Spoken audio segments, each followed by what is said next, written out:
आरण्यकांड 10वां सर्गः 10वां अध्याय। श्री राम का ऋषियों की रक्षा के लिए राक्षसों के वध के निमित्त की हुई प्रतिज्ञा के पालन पर दृढ़ रहने का विचार प्रकट करना। अपने स्वामी के प्रति भक्ति रखने वाली विदेह कुमारी सीता की कही हुई यह बात सुनकर सदा धर्म में स्थित रहने वाले श्री रामचंद्र जी जानकी को इस प्रकार उत्तर दिया। देवी, धर्म को जानने वाली जनक किशोरी, तुम्हारा मेरे ऊपर स्नेह है, इसलिए तुमने मेरे हित की बात कही है। क्षत्रियों के कुल धर्म का उपदेश करती हुई तुमने जो कुछ कहा है वह तुम्हारे ही योग्य है। देवी, मैं तुम्हें क्या उत्तर दूँ? तुमने ही पहले यह बात कही है कि क्षत्रिय लोग इसलिए धनुष धारण करते हैं कि किसी को दुख ही होकर हाहाकार न करना पड़े। यदि कोई दुख या संकट में पड़ा हो तो उसकी रक्षा की जाए। सीते, दंडकारण्य में रहकर कठोर व्रत का पालन करने वाले वे मुनि बहुत दुखी हैं, इसलिए मुझे शरणागत वत्सल जानकर वे स्वयं मेरे पास आए हैं और शरणागत हुए हैं। भीरु, सदा ही वन में रहकर फल मूल का आहार करने वाले वे मुनि इन क्रूर कर्मा राक्षसों के कारण कभी सुख नहीं पाते हैं। मनुष्यों के मांस से जीवन निर्वाह करने वाले ये भयानक राक्षस उन्हें मारकर खा जाते हैं। उन राक्षसों के ग्रास बने हुए वे दंडकारण्यवासी द्विजश्रेष्ठ मुनि हम लोगों के पास आकर मुझसे बोले, प्रभो, हम पर अनुग्रह कीजिए। उनके मुख से निकली हुई इस प्रकार रक्षा की पुकार सुनकर और उनकी आज्ञा पालन रूपी सेवा का विचार मन में लेकर मैंने उनसे यह बात कही। महर्षियों, आप जैसे ब्राह्मणों की सेवा में मुझे स्वयं ही उपस्थित होना चाहिए था, परंतु आप स्वयं ही अपनी रक्षा के लिए मेरे पास आए। यह मेरे लिए अनुपम लज्जा की बात है। अतः आप प्रसन्न हो, बताइए मैं आप लोगों की क्या सेवा करूं? यह बात मैंने उन ब्राह्मणों के सामने कही। तब उन सभी ने मिलकर अपना मनोभाव इन वचनों में प्रकट किया। श्री राम, दंडकारण्य में इच्छानुसार रूप धारण करने वाले बहुत से राक्षस रहते हैं, उनसे हमें बड़ा कष्ट पहुँच रहा है। अतः वहाँ उनके भय से आप हमारी रक्षा करें। निष्पाप रघुनंदन, अग्निहोत्र का समय आने पर तथा पर्व के अवसरों पर ये अत्यंत दुर्घर्ष मांस भोजी राक्षस हमें धर दबाते हैं। राक्षस द्वारा आक्रांत होने वाले हम तपस्वी तापस सदा अपने लिए कोई आश्रय ढूंढते रहते हैं, अतः आप ही हमारे परम आश्रय हो। रघुनंदन, यद्यपि हम तपस्या के प्रभाव से इच्छानुसार इन राक्षसों का वध करने में समर्थ हैं, तथापि चिरकाल से उपार्जित किए हुए तप को खंडित करना नहीं चाहते हैं, क्योंकि तप में सदा ही बहुत से विघ्न आते रहते हैं तथा इसका संपादन बहुत ही कठिन होता है। यही कारण है कि राक्षसों के ग्रास बन जाने पर भी हम इन्हें श्राप नहीं देते हैं। इसलिए दंडकारण्यवासी निशाचरों से पीड़ित हुए हम तपस्वियों की भाई सहित आप रक्षा करें, क्योंकि इस वन में अब आप ही हमारे रक्षक हैं। जनक नंदिनी, दंडकारण्य में ऋषियों की यह बात सुनकर मैंने पूर्ण रूप से उनकी रक्षा करने की प्रतिज्ञा की है। राम जी कहते हैं, मुनियों के सामने यह प्रतिज्ञा करके अब मैं जीते जी इस प्रतिज्ञा को मिथ्या नहीं कर सकूंगा, क्योंकि सत्य का पालन मुझे सदा ही प्रिय है। सीते, मैं अपने प्राण छोड़ सकता हूँ, तुम्हारा और लक्ष्मण का भी परित्याग कर सकता हूँ, किंतु अपनी प्रतिज्ञा को, विशेषतः ब्राह्मणों के लिए की गई प्रतिज्ञा को मैं कदापि नहीं छोड़ सकता। इसलिए ऋषियों की रक्षा करना मेरे लिए अवश्य कर्तव्य है। विदेह नंदिनी, ऋषियों के बिना कहे ही उनकी मुझे रक्षा करनी चाहिए थी, फिर जब उन्होंने स्वयं कहा और मैंने प्रतिज्ञा भी कर ली, तब अब उनकी रक्षा से कैसे मुंह मोड़ सकता हूँ? सीते, तुमने स्नेह और सौहार्द वर्ष जो मुझसे ये बातें कही हैं, इससे मैं बहुत संतुष्ट हूँ, क्योंकि जो अपना प्रिय न हो उसे कोई हित कर उपदेश नहीं देता। शोभने, तुम्हारा यह कथन तुम्हारे योग्य तो है ही, तुम्हारे कुल के भी सर्वथा अनुरूप है। तुम मेरी सहधर्मिणी हो और मुझे प्राणों से भी बढ़कर प्रिय हो। महात्मा श्री रामचंद्र जी अपनी प्रिया मिथिलेश कुमारी सीता से ऐसा वचन कहकर हाथ में धनुष ले लक्ष्मण के साथ रमणीय तपोवन में विचरण करने लगे। इस प्रकार श्री वाल्मीकि निर्मित रामायण आदि काव्य के आरण्य कांड में 10वां सर्ग पूरा हुआ। एकादशः सर्गः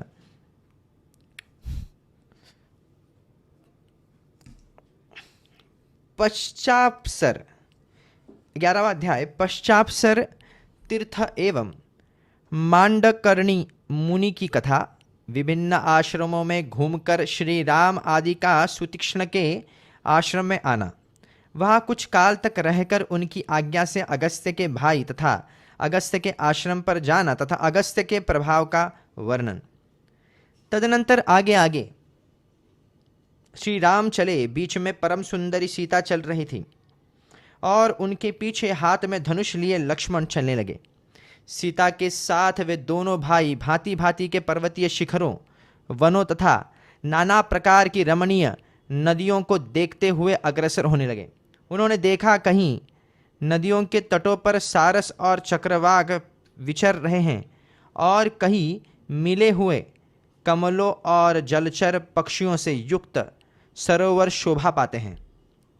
कहीं चिकबरे मृग यूथ बांधे चले जा रहे थे, कहीं बड़े बड़े सिंग वाले मदमत भैंसे तथा बूढ़े बढ़े हुए दांत वाले जंगली सुअर और वृक्षों के वैरी दंतार हाथी दिखाई देते थे। दूर तक यात्रा तय करने के बाद जब सूर्य अस्ताचल को जाने लगे, तब उन तीनों ने एक साथ देखा सामने एक बड़ा ही सुंदर तालाब है, जिसकी लंबाई चौड़ाई 1-1 योजन की जान पड़ती है। वह सरोवर लाल और श्वेत कमलों से भरा हुआ था। उसमें क्रीड़ा करते हुए झुंड के झुंड हाथी उसकी शोभा बढ़ाते थे तथा सारस, राजहंस और कलहंस आदि पक्षियों एवं जल में उत्पन्न होने वाले मत्स्य आदि जंतुओं से वह व्याप्त दिखाई देता था। स्वच्छ जल से भरे हुए उस रमणीय सरोवर में गाने बजाने का शब्द सुनाई देता था, किंतु कोई दिखाई नहीं दे रहा था। तब श्री राम और महारथी लक्ष्मण ने कौतूहल वश अपने साथ आए हुए धर्मभृत नामक मुनि से पूछने से आरंभ किया, महामुने, यह अत्यंत अद्भुत संगीत की ध्वनि सुनकर हम लोगों को बड़ा कौतूहल हो रहा है। यह क्या है, इसे अच्छी तरह बताइए। श्री रामचंद्र जी के इस प्रकार पूछने पर धर्मात्मा धर्मभृत नामक वर्णन मुनि ने तुरंत ही उस सरोवर के प्रभाव वर्णन आरंभ किया। श्री राम, यह पंचाप्सर नामक सरोवर है जो सर्वदा आगाध जल से भरा रहता है। मांडकर्णी नामक मुनि ने अपने तप के द्वारा इसका निर्माण किया था। महामुनि मांडकर्णी ने एक जलाशय में रहकर केवल वायु का आहार करते हुए 10 सहस्त्र वर्षों तक तीव्र तपस्या की थी। उस समय अग्नि आदि सब देवता उनके तप से अत्यंत व्यथित हो उठे और आपस में मिलकर वे सब के सब इस प्रकार कहने लगे, जान पड़ता है कि ये मुनि हम लोगों में से किसी के स्थान को लेना चाहते हैं। ऐसा सोचकर वे सब देवता वहाँ मन ही मन उद्विग्न हो उठे। तब उनकी तपस्या में विघ्न डालने के लिए संपूर्ण देवताओं ने 5 प्रधान अप्सराओं को नियुक्त किया, जिनकी अंग कांति विद्युत के समान चंचल थी। तदनंतर जिन्होंने लौकिक एवं पारलौकिक धर्म का ज्ञान प्राप्त कर लिया था, उन मुनि को उन 5 अप्सराओं ने देवताओं का कार्य सिद्ध करने के लिए काम के अधीन कर दिया। मुनि की पत्नी बनी हुई वे ही 5 अप्सराएं यहाँ रहती हैं। उनके रहने के लिए इस तालाब के भीतर घर बना हुआ है, जो जल के अंदर छिपा हुआ है। उसी घर में सुखपूर्वक रहती हुई 5 अप्सराएं तपस्या के प्रभाव से युवा अवस्था को प्राप्त हुए मुनि को अपनी सेवाओं से संतुष्ट करती हैं। क्रीड़ा विहार में लगी हुई उन अप्सराओं के ही वाद्यों की वह ध्वनि सुनाई देती है, जो भूषणों की झनकार के साथ मिली हुई है। साथ ही उनके गीत का ही मनोहर शब्द सुन पड़ता है। अपने भाई के साथ महायशस्वी श्री रघुनाथ जी ने उन भावितात्मा महर्षि के इस कथन को यह तो बड़े आश्चर्य की बात है यूँ कहकर स्वीकार किया। इस प्रकार कहते हुए श्री रामचंद्र जी को एक आश्रम मंडल दिखाई दिया, जहाँ सब और कुश और वलकल वस्त्र फैले हुए थे। वह आश्रम ब्राह्मी लक्ष्मी ब्रह्मतेज से प्रकाशित होता था। विदेहनंदिनी सीता तथा लक्ष्मण के साथ उस तेजस्वी आश्रम मंडल में प्रवेश करके कुकुत्स्थकुल भूषण श्री राम ने उस समय सुखपूर्वक निवास किया। वहां के महर्षियों ने उनका बड़ा आदर सत्कार किया। तदनंतर महान अस्त्रों से के ज्ञाता श्री रामचंद्र जी बारी बारी से उन सभी तपस्वी मुनियों को के आश्रमों पर गए जिनके यहाँ वे पहले ही रह चुके हैं थे। उनके पास भी उनकी भक्ति देख दोबारा जाकर रहे।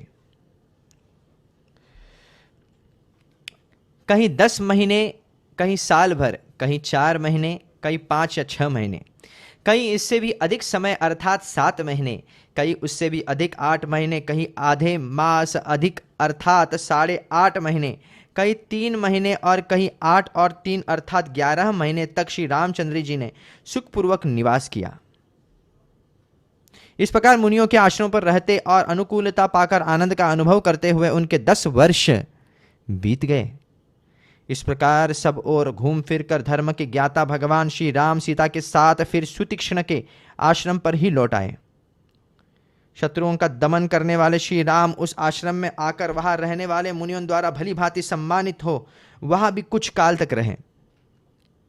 आश्रम में रहते हुए श्री राम ने एक दिन महामुनि सुतीक्ष्ण के पास बैठकर विनीत भाव से कहा, भगवान, मैंने प्रतिदिन बातचीत करने वाले लोगों के मुंह से सुना है कि इस वन में कई मुनिश्रेष्ठ अगस्त्य जी निवास करते हैं, किंतु इस वन की विशालता के कारण मैं उस स्थान को नहीं जानता हूं। उन बुद्धिमान महर्षि का सुंदर आश्रम कहाँ है? मैं लक्ष्मण और सीता के साथ भगवान अगस्त्य को प्रसन्न करने के लिए उन मुनीश्वर को प्रणाम करने के उद्देश्य से उनके आश्रम पर जाऊं, यह महान मनोरथ मेरे हृदय में चक्कर लगा रहा है। मैं चाहता हूं कि स्वयं भी मुनिवर अगस्त्य की सेवा करूं। धर्मात्मा श्री राम का यह वचन सुनकर सुतीक्ष्ण मुनि बड़े प्रसन्न हुए और उन दशरथ नंदन से इस प्रकार बोले, रघुनंदन, मैं भी लक्ष्मण सहित आपसे यही कहना चाहता था कि आप सीता के साथ महर्षि अगस्त्य के पास जाएं। सौभाग्य की बात है कि इस समय आप स्वयं ही मुझसे वह जाने के विषय में पूछ रहे हैं। अयमाख्यामी के ते राम महामुनि अगस्त्य जहाँ रहते हैं उस आश्रम का पता मैं अभी आपको बता ही देता हूँ। तात इस आश्रम से 4 योजन दक्षिण चले जाइए, वहाँ आपको अगस्त्य के भाई का बहुत बड़ा एवं सुंदर आश्रम मिलेगा।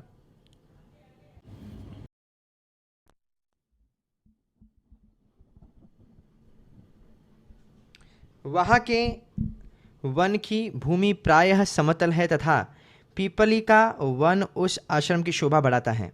वहाँ फूलों और फूलों की बहुतायत है। नाना प्रकार के पक्षियों के कलरवों से गूंजते हुए उस रमणीय आश्रम के पास भांति भांति के कमल मंडित सरोवर है जो स्वच्छ जल से भरे हुए हैं।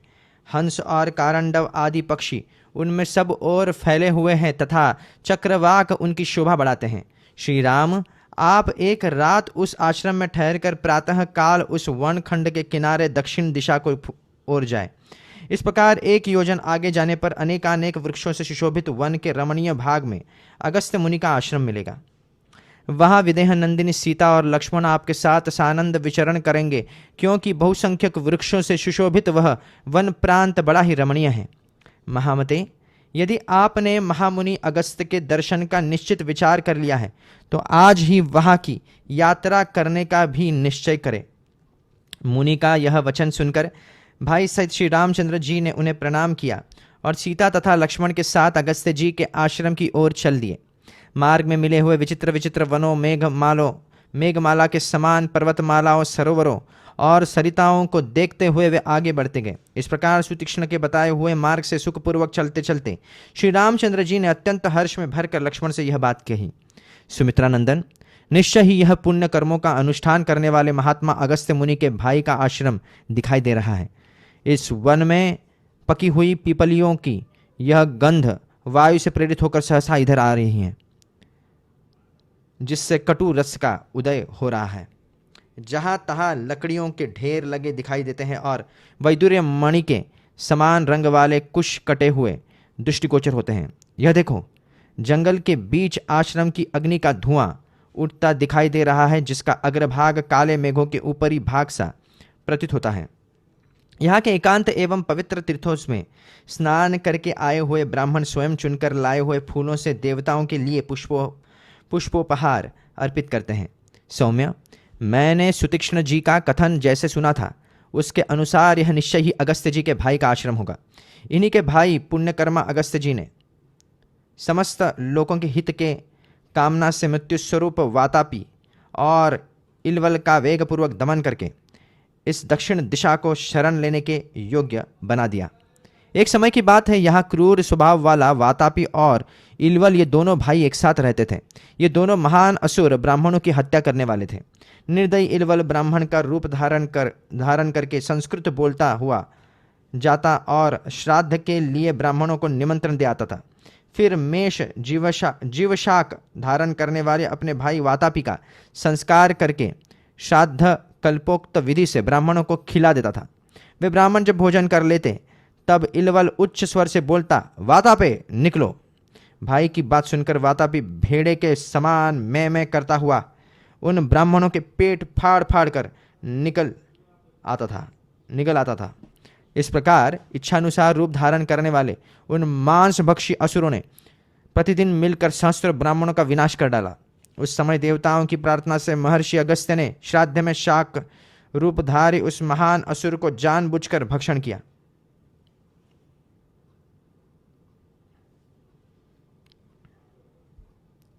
तदनंतर श्राद्ध कर्म संपन्न हो गया ऐसा कहकर ब्राह्मणों के हाथ में अवने जन का जल दे इलवल ने भाई को संबोधित करके कहा, निकलो। इस प्रकार भाई को पुकारते हुए उस ब्राह्मण घाती असुर ने बुद्धिमान मुनिश्रेष्ठ अगस्त्य ने हंसकर कहा, जिस जीव शाक रूपधारी तेरे भाई राक्षस को मैंने खाकर पचा लिया वह तो यमलोक में जा पहुंचा है, अब उसमें निकलने की शक्ति कहाँ है। भाई को मृत्यु को सूचित करने वाले मुनि के इस वचन को सुनकर इस निशाचर ने क्रोधपूर्वक उन्हें मार का रूप डालने का उद्योग आरंभ किया। उनको मारने का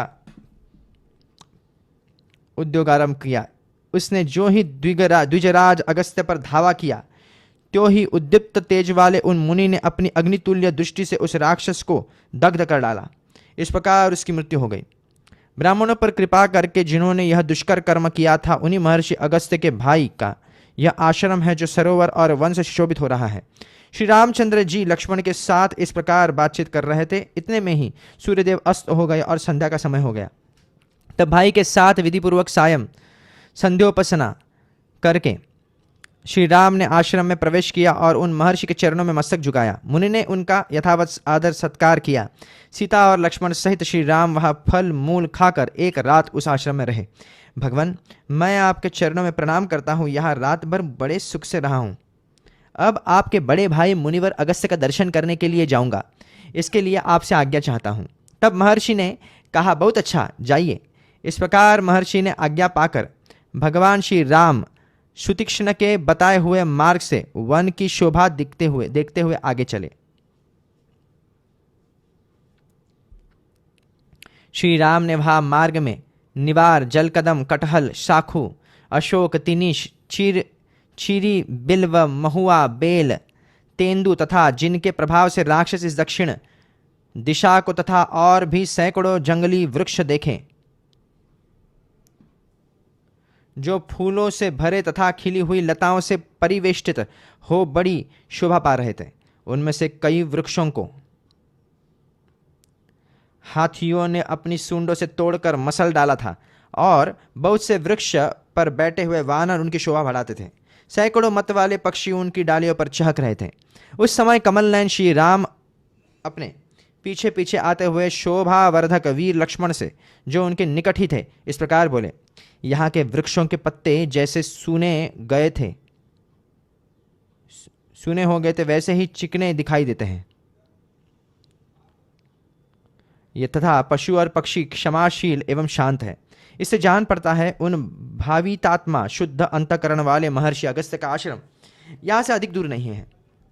जो अपने कर्म से ही संसार में अगस्त्य के नाम से विख्यात हुए हैं उन्हीं का यह आश्रम दिखाई देता है, जो थके मांदे पथिकों की थकावट को दूर करने वाले हैं। इस आश्रम के वन वन यज्ञ याग संबंधी अधिक धूमों से व्याप्त है। चीर वस्त्रों की पंक्तियां इसकी शोभा बढ़ाती हैं।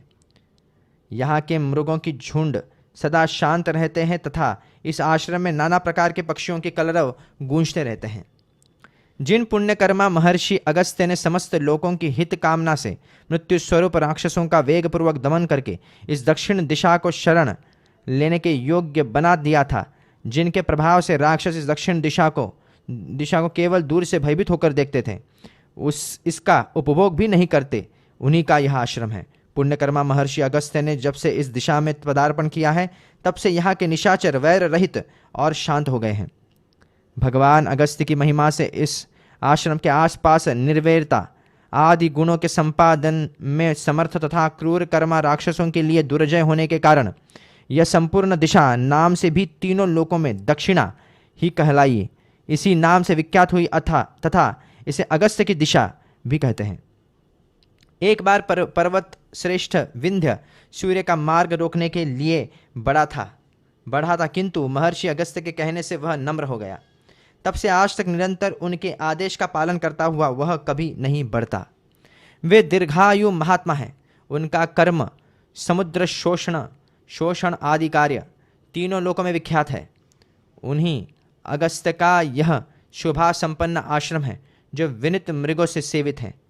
ये महात्मा अगस्त्य जी संपूर्ण लोकों के द्वारा पूजित तथा सदा सज्जनों के हित में लगे रहने वाले हैं।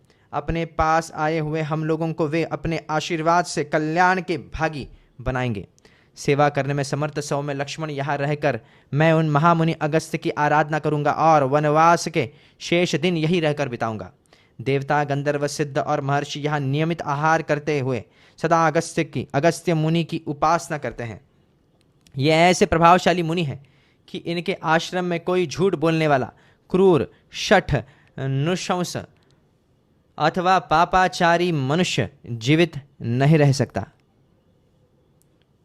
नृशंस यानी निर्दय अथवा अत्याचारी। यह धर्म की आराधना करने के लिए देवता, यक्ष, नाग और पक्षी नियमित आहार करते हुए निवास करते हैं। इस आश्रम पर अपने शरीर को त्याग कर अनेकानेक सिद्ध महात्मा महर्षि नूतन शरीरों के साथ सूर्य तुल्य तेजस्वी विमानों द्वारा स्वर्गलोक को प्राप्त हुए हैं। यहाँ सत्कर्म परायण प्राणियों द्वारा आराधित हुए देवता उन्हें यक्षत्व, अमरत्व तथा नाना प्रकार के राज्य प्रदान करते हैं। सुमित्रा नंदन, अब हम लोग आश्रम पर आ पहुंचे हैं। तुम पहले प्रवेश करो और महर्षियों को सीता के साथ मेरे आगमन की सूचना दो।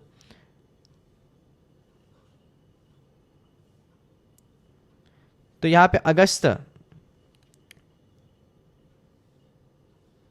को जो अग अर्थात पर्वत को स्तंभित कर दे उसे अगस्त कहते हैं। इस प्रकार वाल्मीकि निर्मित रामायण आदि काव्य के आरण्यकांड में 11वां सर्ग पूरा हुआ। 12वां सर्ग 12वां अध्याय श्री राम आदि का अगस्त्य के आश्रम में प्रवेश, अतिथि सत्कार तथा मुनि की ओर से उन्हें दिव्य अस्त्र शस्त्रों की प्राप्ति। श्री रामचंद्र जी के छोटे भाई लक्ष्मण ने आश्रम में प्रवेश करके अगस्त्य जी के शिष्य से भेंट की और उनसे यह बात कही। मुने, अयोध्या में जो दशरथ नाम से प्रसिद्ध राजा थे, उन्हीं के ज्येष्ठ पुत्र महाबली श्री रामचंद्र जी अपनी पत्नी सीता के साथ महर्षि का दर्शन करने के लिए आए हैं। मैं उनका छोटा भाई हूँ, हितैषी और अनुकूल चलने वाला भक्त हूँ।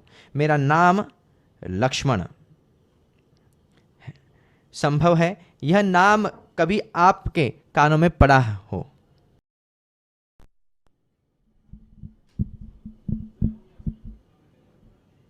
मुने, अयोध्या में जो दशरथ नाम से प्रसिद्ध राजा थे, उन्हीं के ज्येष्ठ पुत्र महाबली श्री रामचंद्र जी अपनी पत्नी सीता के साथ महर्षि का दर्शन करने के लिए आए हैं। मैं उनका छोटा भाई हितैषी और अनुकूल चलने वाला भक्त हूँ। मेरा नाम लक्ष्मण है। संभव है यह नाम कभी आपके कानों में पड़ा हो। हम सब लोग पिता की आज्ञा से इस अत्यंत भयंकर वन में आए हैं और भगवान अगस्त्य मुनि का दर्शन करना चाहते हैं। आप उनसे यह समाचार निवेदन कीजिए। लक्ष्मण की यह बात सुनकर उन तपोधन ने बहुत अच्छा कहकर महर्षि को समाचार देने के लिए अग्निशाला में प्रवेश किया। अग्निशाला में प्रवेश करके अगस्त्य के उस प्रिय शिष्य ने, जो अपनी तपस्या के प्रभाव से दूसरों के लिए दुर्जय थे, उन मुनिश्रेष्ठ अगस्त्य के पास जा हाथ जोड़ लक्ष्मण के कथनानुसार उन्हें श्री रामचंद्र जी के आगमन का समाचार शीघ्रतापूर्वक यों सुनाया। महामुने, राजा दशरथ के ये दो पुत्र श्री राम और लक्ष्मण आश्रम में पधारे हैं। श्री राम अपनी धर्मपत्नी सीता के साथ हैं। वे दोनों शत्रु दमन वीर आपकी सेवा के उद्देश्य से आपका दर्शन करने के लिए आए हैं। अब इस विषय में जो कुछ कहना या करना हो, इसके लिए आप मुझे आज्ञा दें।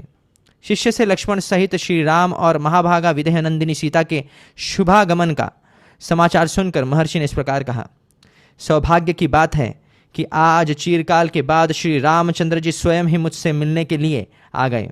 मेरे मन में भी बहुत दिनों से यह अभिलाषा थी कि वे एक बार मेरे आश्रम में पधारते। जाओ, पत्नी सहित श्री राम और लक्ष्मण को सत्कार पूर्वक आश्रम के भीतर मेरे समीप ले आओ। तुम अब तक उन्हें ले क्यों नहीं आए? धर्मज्ञ महात्मा अगस्त्य मुनि के ऐसा कहने पर शिष्य ने हाथ जोड़कर उन्हें प्रणाम किया और कहा, बहुत अच्छा, अभी ले आता हूँ। इसके बाद यह शिष्य आश्रम से निकलकर शीघ्रतापूर्वक लक्ष्मण के पास गया और बोला, श्री रामचंद्र जी कौन हैं? वे स्वयं आश्रम में प्रवेश करें और मुनि का दर्शन करने के लिए चले। तब लक्ष्मण ने शिष्य के साथ आश्रम के द्वार पर जाकर उसे श्री रामचंद्र जी तथा जनक किशोरी श्री सीता का दर्शन कराया। शिष्य ने बड़ी विनय के साथ महर्षि अगस्त्य का कही हुई बात वहाँ दोहराई और जो सत्कार के योग्य थे उन श्री राम का यथोचित रीति से भलीभांति सत्कार करके वह उन्हें आश्रम में ले आए। उस समय श्री राम ने लक्ष्मण और सीता के साथ आश्रम में प्रवेश किया। वह आश्रम शांत भाव से रहने वाले हरिणों से भरा हुआ था। आश्रम की शोभा देखते हुए उन्होंने वहाँ ब्रह्मा जी का स्थान और अग्निदेव का स्थान देखा। फिर क्रमशः भगवान विष्णु, महेंद्र, सूर्य, चंद्रमा, भग, कुबेर, धाता, विधाता, वायु, पाशधारी महात्मा वरुण, गायत्री, वसु, नागराज अनंत, गरुड़, कार्तिकेय तथा धर्मराज के पृथक पृथक स्थान का निरीक्षण किया।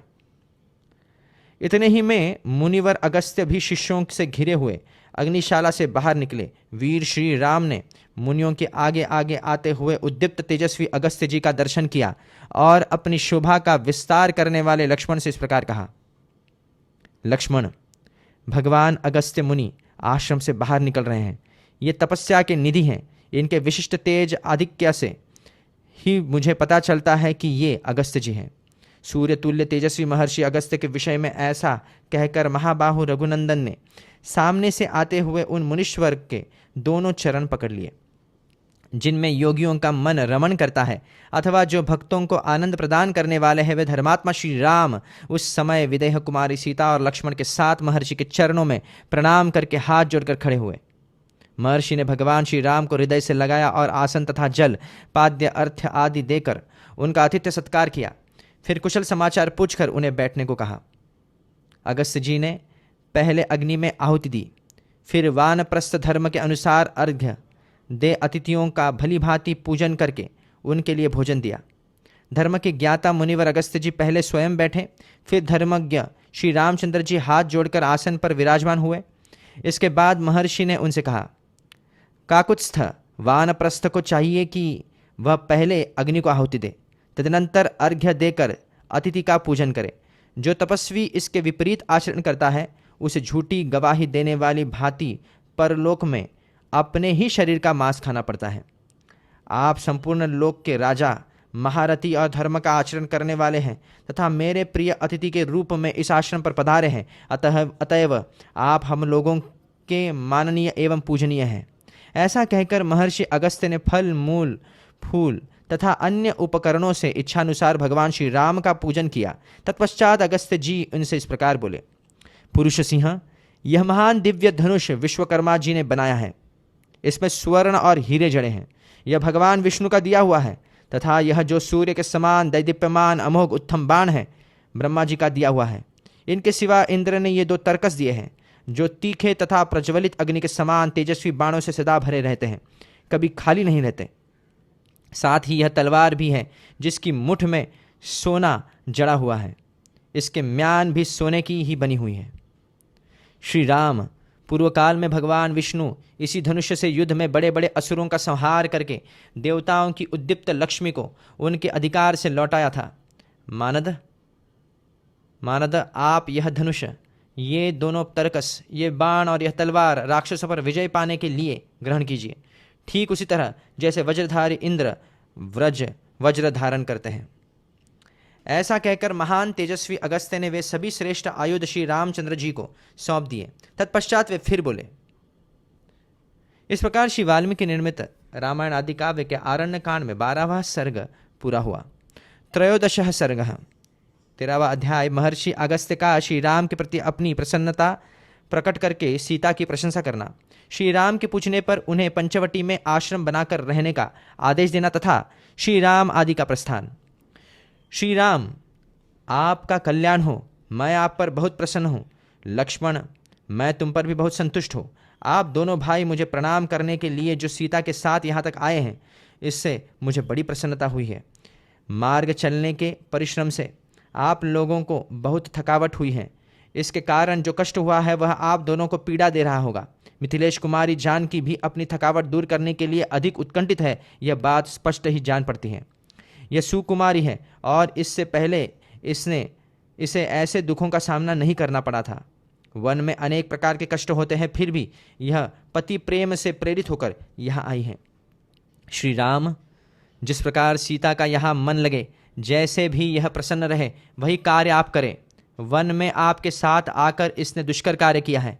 रघुनंदन, सृष्टि काल से लेकर अब तक स्त्रियों का प्रायः यही स्वभाव रहता आया है कि यदि पति सम अवस्था में है, अर्थात धन धान्य से संपन्न, स्वस्थ एवं सुखी है, तब तो वे उसमें अनुराग रखती है। परंतु यदि वह विषम अवस्था में पड़ जाता है, दरिद्र एवं रोगी हो जाता है, तब उसे त्याग देती है। स्त्रियां विद्युत की चपलता, शास्त्रों की तीक्ष्णता तथा गरुड़ एवं वायु की तीव्र गति का अनुसरण करती है। आपकी यह धर्मपत्नी सीता इन सब दोषों से रहित है। स्पृहणीय एवं पतिव्रताओं में उसी तरह अग्रगण्य है जैसे देवियों में अरुंधति। शत्रुदमन श्री राम, आज से इस देश की शोभा बढ़ गई। जहाँ सुमित्रा कुमार लक्ष्मण और विदेह नंदिनी सीता के साथ आप निवास करेंगे। मुनि के ऐसा कहने पर श्री रामचंद्र जी ने प्रज्वलित अग्नि के समान तेजस्वी उन महर्षि से दोनों हाथ जोड़कर यह विनय युक्त बात कही। भ्राता और पत्नी सहित जिसके अर्थात मेरे गुणों से हमारे गुरुदेव मुनिवर अगस्त्य जी यदि संतुष्ट हो रहे हैं, तब तो मैं धन्य हूँ। मुझ पर मुनीश्वर का महान अनुग्रह है। परंतु मुने, अब आप मुझे ऐसा कोई स्थान बताइए जहाँ बहुत से वन हो, जल की भी सुविधा हो तथा जहाँ आश्रम बनाकर मैं सुखपूर्वक सानंद निवास कर सकूँ।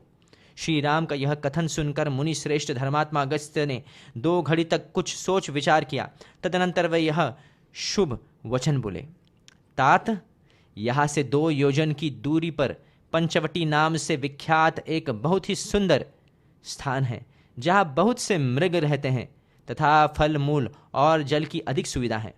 वहीं जाकर लक्ष्मण के साथ आप आश्रम बनाइए और पिता की यथोक्त आज्ञा का पालन करते हुए वहाँ सुखपूर्वक निवास कीजिए। अनघ, आपका और राजा दशरथ का यह सारा वृत्तांत मुझे अपनी तपस्या के प्रभाव से तथा आपके प्रति स्नेह होने के कारण अच्छी तरह विदित है। आपने तपोवन में मेरे साथ रहने की और वनवास का शेष समय यही बिताने की अभिलाषा प्रकट करके भी जो यहाँ से अन्यत्र रहने योग्य स्थान के विषय में मुझसे पूछा है, इसमें आपका हार्दिक अभिप्राय क्या है, यह मैंने अपने तपोबल से जान लिया है। आपने ऋषियों की रक्षा के लिए राक्षसों के वध की प्रतिज्ञा की है। इस प्रतिज्ञा का निर्वाह अन्यत्र रहने से ही हो सकता है, क्योंकि यहाँ राक्षसों का आना जाना नहीं होता। इसलिए मैं आपसे कहता हूँ कि पंचवटी में जाइए। वहाँ की वनस्थली बड़ी ही रमणीय है। वहाँ मिथिलेश कुमारी सीता आनंद पूर्वक सब और विचरेंगी। रघुनंदन, वह स्पृहणीय स्थान यहाँ से अधिक दूर नहीं है। गोदावरी के पास उसी के तट पर है, अतः मैथिली का मन वहाँ खूब लगेगा। महाबाहो, वह स्थान प्रचुर फल फूलों से संपन्न भांति भांति के विहंगों में से सेवित एकांत पवित्र और रमणीय है। श्री राम, आप भी सदाचारी और ऋषियों की रक्षा करने में समर्थ है, अतः वहाँ रहकर तपस्वी मुनियों का पालन कीजिएगा। वीर, यह जो महुओं का विशाल वन दिखाई देता है, इसके उत्तर से होकर जाना चाहिए। उस मार्ग से जाते हुए आपको आगे एक बरगद का वृक्ष मिलेगा। उससे आगे कुछ दूर तक ऊंचा मैदान है। उसे पार करने के बाद एक पर्वत दिखाई देगा। उस पर्वत से थोड़ी ही दूर पर पंचवटी नाम से प्रसिद्ध सुंदर वन है, जो सदा फूलों से सुशोभित रहता है। महर्षि अगस्त्य के ऐसा कहने पर लक्ष्मण सहित श्री राम ने उनका सत्कार करके उन सत्यवादी महर्षि से वहां जाने की आज्ञा मांगी। उनकी आज्ञा पाकर उन दोनों भाइयों ने उनके चरणों की वंदना की और सीता के साथ वे पंचवटी नामक आश्रम की ओर चले। राजकुमार श्री राम और लक्ष्मण ने पीठ पर तरकस बांध हाथ में धनुष ले लिए। वे दोनों भाई समरांगणों में कातरता दिखाने वाले नहीं थे। वे दोनों बंधु महर्षि के बताए हुए मार्ग से बड़ी सावधानी के साथ पंचवटी की ओर प्रस्थित हुए। इस प्रकार श्री वाल्मीकि निर्मित रामायण आदि काव्य के आरण्य कांड में 13वां सर्ग पूरा हुआ। चतुर्दशः सर्गः 14वां अध्याय पंचवटी के मार्ग में जटायु का मिलना और श्री राम को अपना विस्तृत परिचय देना। पंचवटी जाते समय बीच में श्री रामचंद्र जी को एक विशालकाय गृध्र मिला जो भयंकर पराक्रम प्रकट करने वाला था। वन में बैठे हुए उस विशाल पक्षी को देखकर महाभाग श्री राम और लक्ष्मण ने उसे राक्षस ही समझा और पूछा, आप कौन हैं? तब उस पक्षी ने बड़ी मधुर और कोमल वाणी में उन्हें प्रसन्न करते हुए कहा, पुत्र, मुझे अपने पिता का मित्र समझो। पिता का मित्र जानकर श्री रामचंद्र जी ने गृध्र का आदर किया और शांत भाव से उसका कुल एवं नाम पूछा। श्री राम का यह प्रश्न सुनकर उस पक्षी ने उन्हें अपने कुल और नाम का परिचय देते हुए समस्त प्राणियों की उत्पत्ति का क्रम ही बताना आरंभ किया। महाबाहु रघुनंदन, पूर्व काल में जो जो प्रजापति हो चुके हैं उन सबका आदि से ही वर्णन करता हूँ, सुनो। उन प्रजापतियों में सबसे प्रथम कर्दम हुए, तदनंतर दूसरे प्रजापति का नाम विकृत हुआ, तीसरे शेष, चौथे संश्रय और पांचवें प्रजापति पराक्रमी बहुपुत्र हुए, छठे स्थाणु, सातवें मरीचि, आठवें अत्रि, नौवें महान शक्तिशाली क्रतु, 10वें पुलस्त्य, 11वें अंगिरा, 12वें प्रचेता वरुण और 13वें प्रजापति पुलह हुए, 14वें दक्ष, 15वें विवस्वान, 16वें अरिष्टनेमी और 17वें प्रजापति महातेजस्वी कश्यप हुए। रघुनंदन, यह कश्यप जी अंतिम प्रजापति कहे गए हैं। महायशस्वी श्री राम प्रजापति दक्ष के 60 यशस्विनी कन्याएं हुए जो बहुत ही विख्यात थी। उनमें से 8 सुंदरी कन्याओं का प्रजापति कश्यप ने पत्नी रूप में ग्रहण किया, जिनके नाम इस प्रकार है: अदिति, दीति, दनु, कालका, ताम्रा, क्रोधवशा, मनु और अनला। तदनंतर उन कन्याओं से प्रसन्न होकर कश्यप जी ने फिर उनसे कहा, देवियों, तुम लोग ऐसे पुत्रों को जन्म दोगी जो तीनों लोकों का भरण पोषण करने में समर्थ और मेरे समान तेजस्वी होंगे। महाभाव श्री राम, इनमें से अदिति, दीति, दनु और कालका, इन चारों ने कश्यप जी की कही हुई बात को मन से ग्रहण किया, परंतु शेष स्त्रियों ने उधर मन नहीं लगाया। उनके मन में वैसा मनोरथ नहीं उत्पन्न हुआ। शत्रुओं का दमन करने वाले रघुवीर, अदिति के गर्भ से 33 देवता उत्पन्न हुए, 12 आदित्य, 8 वसु, 11 रुद्र और 2 अश्विनी कुमार। शत्रुओं को ताप देने वाले श्री राम, ये हैं 33 देवता हैं। तात, दिति ने दैत्य नाम से प्रसिद्ध यशस्वी पुत्रों को जन्म दिया। पूर्व काल में उन और समुद्रों सहित सारी पृथ्वी उन्हीं के अधिकार में थी। शत्रुदमन दनु ने अश्वग्रीव नामक पुत्र को उत्पन्न किया और कालका ने नरक एवं कालक नाम के 2 पुत्रों को जन्म दिया। ताम्रा ने क्रौंची, भासी, श्येनी, धृतराष्ट्री तथा शुकी, इन 5 विश्वविख्यात कन्याओं को उत्पन्न किया। इनमें से क्रौंची ने उल्लुओं को, भासी ने भास नामक पक्षियों को, श्येनी ने परम तेजस्वी श्येनों यानी बाजों और गिद्धों को तथा धृतराष्ट्री ने सब प्रकार के हंसों और कलहंसों को जन्म दिया। श्री राम, आपका कल्याण हो। उसी भामिनी धृतराष्ट्री ने चक्रवाक नामक पक्षियों को भी उत्पन्न किया था। ताम्रा की सबसे छोटी पुत्री शुकी ने नता नाम वाली कन्या को जन्म दिया। नता से विनता नाम वाली पुत्री उत्पन्न हुई। श्री राम, क्रोधवशा ने अपने पेट से 10 कन्याओं को जन्म दिया, जिनके नाम हैं मृगी, मृगमंदा, हरि, भद्रमदा, मातंगी, शार्दुली, श्वेता, सुरभि, सर्वलक्षण संपन्ना, सुरसा और कद्रुका। नरेशों में श्रेष्ठ श्री राम, मृगी की संतान सारे मृग हैं और मृगमंदा के ऋक्ष, सुरमर और चमर। भद्रमदा ने इरावती नामक कन्या को जन्म दिया, जिसका पुत्र है ऐरावत नामक महान गजराज, जो समस्त लोकों को अभिष्ट है। हरि की संतानें हरि यानी सिंह तथा तपस्वी विचारशील वानर तथा गोलांगुल यानी लंगूर है। क्रोधवशा की पुत्री शार्दूली ने व्याघ्र नामक पुत्र उत्पन्न किए। नरश्रेष्ठ, मातंगी की संतानें मातंग हाथी हैं। काकुत्स्थ श्वेता ने अपने पुत्र के रूप में एक दिग्गज को जन्म दिया। श्री राम, आपका भला हो। क्रोधवशा की पुत्री सुरभि देवी ने 2 कन्याएं उत्पन्न की, रोहिणी और यशस्विनी गंधवी। रोहिणी ने गौओं को जन्म दिया और गंधवी ने घोड़ों को ही पुत्र रूप में प्रकट किया। श्री राम, सूरसा ने नागों को और कद्रु ने पन्नगों को जन्म दिया। नरश्रेष्ठ, महात्मा कश्यप की पत्नी मनु ने ब्राह्मण, क्षत्रिय, वैश्य तथा शूद्र जाति वाले मनुष्यों को जन्म दिया। मुख से ब्राह्मण उत्पन्न हुए और हृदय से क्षत्रिय, दोनों उरुओं से वैश्यों का जन्म हुआ और दोनों पैरों से शूद्रों का ऐसी प्रसिद्धि है। कश्यप पत्नी अनला ने पवित्र फल वाले समस्त वृक्षों को जन्म दिया। कश्यप पत्नी ताम्रा की पुत्री जो शुकी थी, उसकी पौत्री विनता थी तथा कद्रु सुरसा की बहिन एवं क्रोधवशा की पुत्री कही गई है। इनमें से कद्रु ने 1 सहस्त्र नागों को उत्पन्न किया जो इस पृथ्वी को धारण करने वाले हैं, तथा विनता के 2 पुत्र हुए, गरुड़ और अरुण। उन्हीं विनता नंदन अरुण से मैं तथा मेरे बड़े भाई संपाति उत्पन्न हुए। शत्रुदमन रघुवीर, आप मेरा नाम जटायु समझे। मैं शेनी का पुत्र हूँ। ताम्रा की पुत्री जो शेनी बताई गई हैं, उसी की परंपरा में उत्पन्न हुई एक शयनी मेरी माता हुई। तात, यदि आप चाहें तो मैं यहाँ आपके निवास में सहायक कहूँगा। यह दुर्गम वन मृगों तथा राक्षसों से सेवित है। लक्ष्मण सहित आप यदि अपनी पर्णशाला से कभी बाहर चले जाएं तो उस अवसर पर मैं देवी सीता की रक्षा करूँगा। यह सुनकर श्री रामचंद्र जी ने जटायु का बड़ा सम्मान किया और प्रसन्नतापूर्वक उनके गले लगकर वे उनके सामने नतमस्तक हो गए। फिर पिता के साथ जिस प्रकार उनकी मित्रता हुई थी, वह प्रसंग मनस्वी श्री राम ने जटायु के मुख से बारंबार सुना। तत्पश्चात वे मिथिलेश कुमारी सीता को उनके संरक्षण में सौंपकर लक्ष्मण और उन अत्यंत बलशाली पक्षी जटायु के साथ ही पंचवटी की ओर ही चल दिए। श्री रामचंद्र जी मुनिद्रोही राक्षसों को शत्रु समझकर उन्हें उसी प्रकार दग्ध कर डालना चाहते थे जैसे आग पतंगों को जलाकर भस्म कर देती हैं।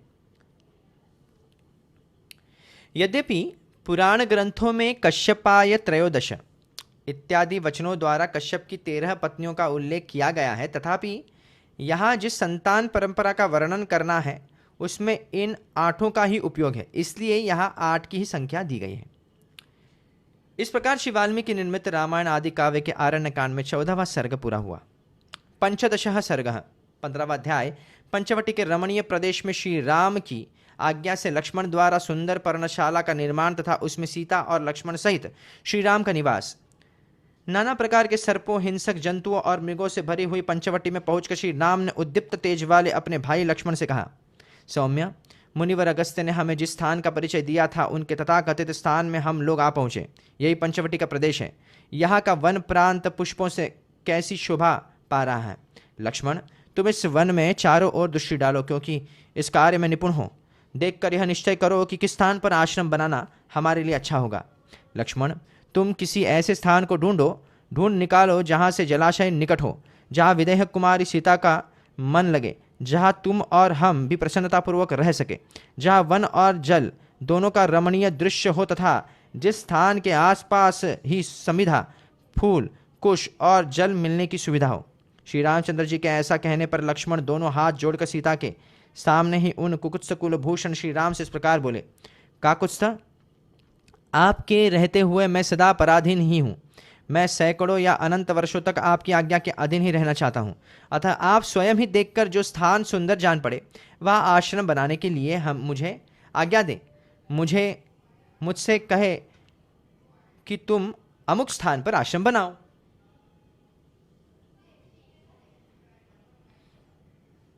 लक्ष्मण के इस वचन से अत्यंत तेजस्वी भगवान श्री राम को बड़ी प्रसन्नता हुई और उन्होंने स्वयं ही सोच विचार कर यह ऐसा स्थान पसंद किया जो सब प्रकार के उत्तम गुणों से संपन्न और आश्रम बनाने के योग्य था। उस सुंदर स्थान पर आकर श्री राम ने लक्ष्मण का हाथ अपने हाथ में लेकर कहा, सुमित्र नंदन, यह स्थान समतल और सुंदर है तथा फूले हुए वृक्षों से घिरा है। तुम्हें इसी स्थान पर यथोचित रूप से एक रमणीय आश्रम का निर्माण करना चाहिए। यह पास ही सूर्य के समान उज्ज्वल कांति वाले मनोरम गंधयुक्त कमलों से रमणीय प्रतीत होने वाले तथा पद्यों की शोभा से संपन्न पुष्करणी दिखाई देती है। पवित्र अंतकरण वाले अगस्त्य मुनि ने जिसके विषय में कहा था वह विकसित वृक्षावलियों से घिरी हुई रमणीय गोदावरी नदी यही है। इसमें हंस और कारंडव आदि जल पक्षी विचर रहे हैं। चकवे इसकी शोभा बढ़ा रहे हैं तथा पानी पीने के लिए आए हुए मृगों की झुंड इसके तट पर आए छाए रहते हैं। यह नदी इस स्थान से न तो अधिक दूर है और न अत्यंत निकट है। सौम्य, यहाँ बहुत सी कंदराओं से युक्त ऊंचे ऊंचे पर्वत दिखाई दे रहे हैं जहाँ मयूरों की मीठी बोली गूंज रही है। ये रमणीय पर्वत खिले हुए वृक्षों से व्याप्त है। स्थान स्थान पर सोने, चांदी तथा तांबे के समान रंग वाले सुंदर गैरिक धातुओं से उपलक्षित ये पर्वत ऐसे प्रतीत हो रहे हैं मानो झरोके के आकार में ही गई नीले, पीले और सफ़ेद आदि रंगों की उत्तम श्रृंगार रचनाओं से अलंकृत हाथी शोभा पा रहे हैं। पुष्पों, गुल्मों तथा लता वल्लरियों से युक्त साल, ताल, तामल, तमाल, खजूर, कटहल, जलकदम, तिनिश, पुनांग, पुमनाग, आम, अशोक, तिलक, केवड़ा, चंपा, स्यंदन, चंदन, कदम्ब, परनास, लकुच, धव, अश्वकर्ण, खैर, शमी, पलाश और पाटल आदि वृक्षों से घिरे हुए ये पर्वत बड़ी शोभा पा रहे हैं। सुमित्र नंदन, यह बहुत ही पवित्र और बड़ा रमणीय स्थान है। यहाँ बहुत से पशु पक्षी निवास करते हैं। हम लोग भी यही इन पक्षीराज जटायु के साथ रहेंगे। श्री राम के ऐसा कहने पर शत्रु वीरों का संहार करने वाले महाबली लक्ष्मण ने भाई के लिए शीघ्र ही आश्रम बनाकर तैयार किया। वह आश्रम एक अत्यंत विस्तृत पर्णशाला के रूप में बनाया गया था। महाबली लक्ष्मण ने पहले वहाँ मिट्टी एकत्र करके दीवार खड़ी की, फिर उसमें सुंदर एवं सदृढ़ खंबे लगाए। खंभों के ऊपर बड़े बड़े बांस तिरछे करके रखे। बांसों के रख दिए जाने पर वह कुटी बड़ी सुंदर दिखाई देने लगी। फिर उन बांसों पर उन्होंने शमी वृक्ष की शाखाएं फैला दी और उन्हें मजबूत रस्सियों से कसकर बांध दिया।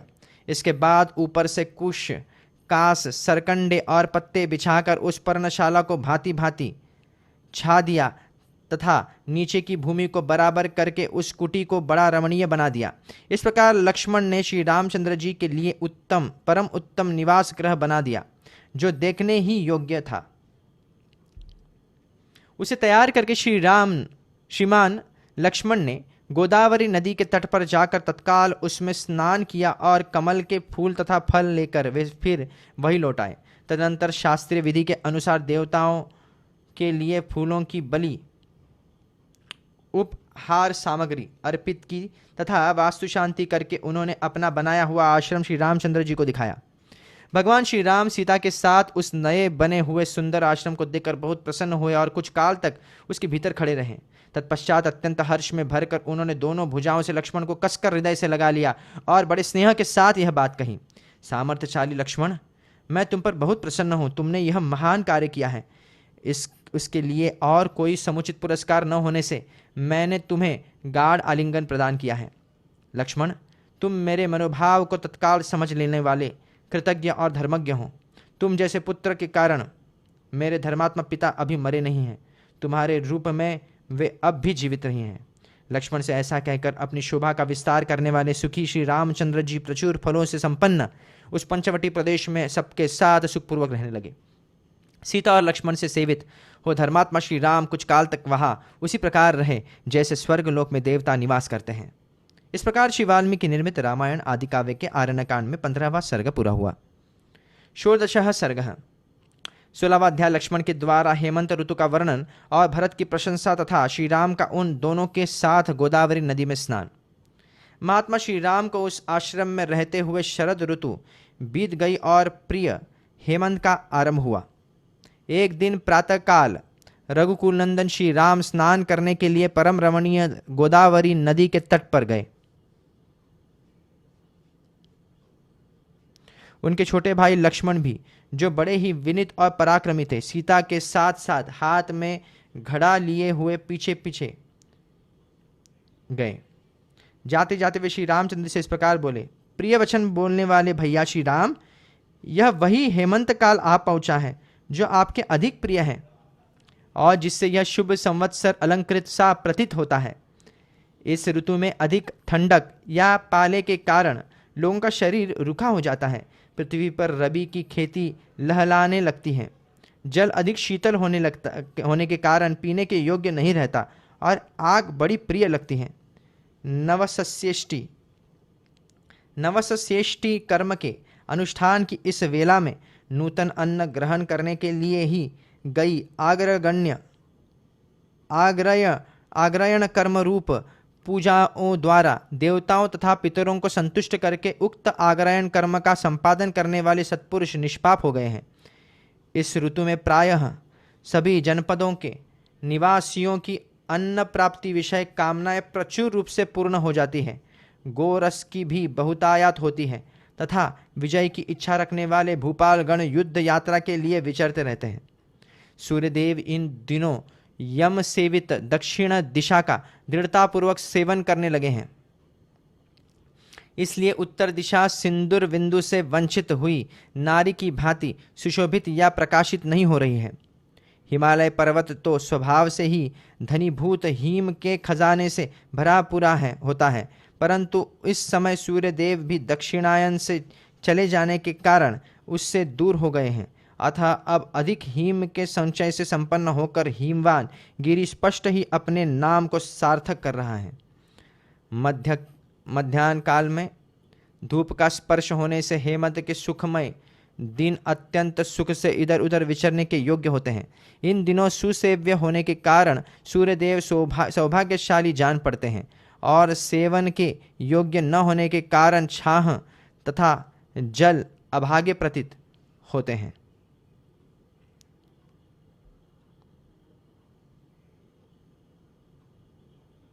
छाह यानी छाया।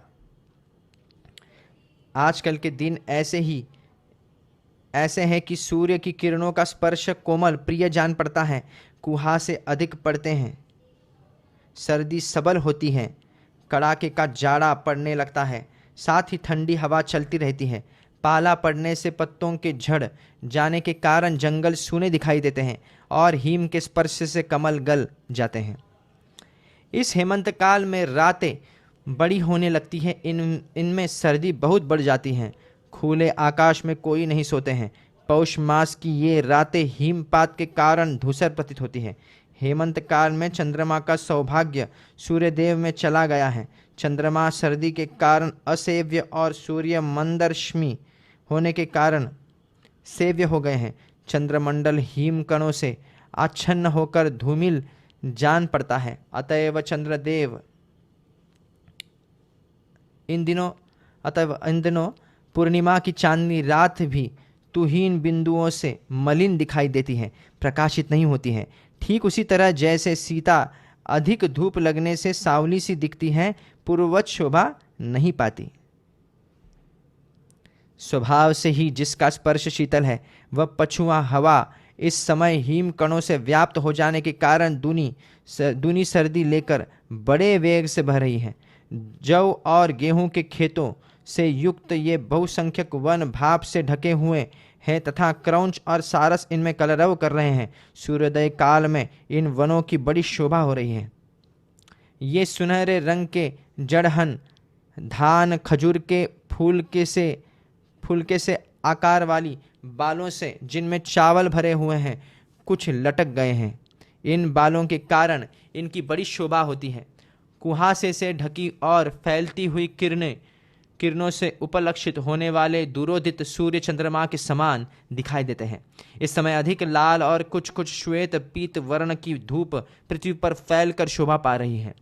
पूर्वाह्न काल में तो कुछ इसका बल जान ही नहीं पड़ता है, परंतु मध्याह्न काल में इसके स्पर्श से सुख का अनुभव होता है। ओस की बूंदें पड़ने से जहाँ की घासें कुछ कुछ भीगी हुई जान पड़ती हैं, वह वन भूमि नवोदित सूर्य की धूप का प्रवेश होने से अद्भुत शोभा पा रही है। यह जंगली हाथी बहुत प्यासा हुआ है। यह सुखपूर्वक प्यास बुझाने के लिए अत्यंत शीतल जल का स्पर्श तो करता है, किंतु उसकी ठंडक असह्य होने के कारण अपनी सूंड को तुरंत ही सिकोड़ लेता है। ये जलचर पक्षी जल के पास ही बैठे हैं, परंतु उसी प्रकार ये पानी में नहीं उतर रहे हैं। रात में ओस बिंदुओं और अंधकार से आच्छादित था, प्रातःकाल कुहासे के अंधेरे से ढकी हुई ये पुष्पहीन वन श्रेणियां सोई हुई सी दिखाई देती हैं। इस समय नदियों के जल भाप से ढके हुए हैं। इनमें विचरने वाले सारस केवल अपने कलरवों से पहचाने जाते हैं तथा ये सरिताएं भी ओस से भीगी हुए बालू वाले अपने तटों से ही प्रकाश में आती हैं, जल से नहीं। बर्फ पड़ने से और सूर्य की किरणों के मंद होने से अधिक सर्दी के कारण इन दिनों पर्वत के शिखर पर पड़ा हुआ जल भी प्रायः स्वादिष्ट प्रतीत होता है। जो पुराने पड़ जाने के कारण जर्जर हो गए हैं, जिनकी कर्णिका और केसर जीर्ण शीर्ण हो गए हैं, ऐसे दलों से उपलक्षित होने वाले कमलों के समूह पाला पड़ने से गल गए हैं। उनमें डंठल मात्र शेष रह गए हैं, इसलिए उनकी शोभा नष्ट हो गई है। पुरुष सिंह श्री राम, इस समय धर्मात्मा भरत आपके लिए बहुत दुखी हैं और आप में भक्ति रखते हुए नगर में ही तपस्या कर रहे हैं। वे राज्य, मान तथा नाना प्रकार के बहुसंख्यक भोगों को परित्याग करके तपस्या में संलग्न है एवं नियमित आहार करते हुए इस शीतल महितल पर बिना बिस्तर के भी शयन करते हैं।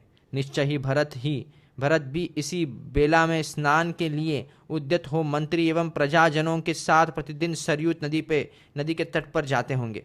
अत्यंत सुख में पले हुए सुकुमार भरत जाड़े का कष्ट सहते हुए रात के पिछले पहर में कैसे सरयू जी के जल में डुबकी लगाते होंगे।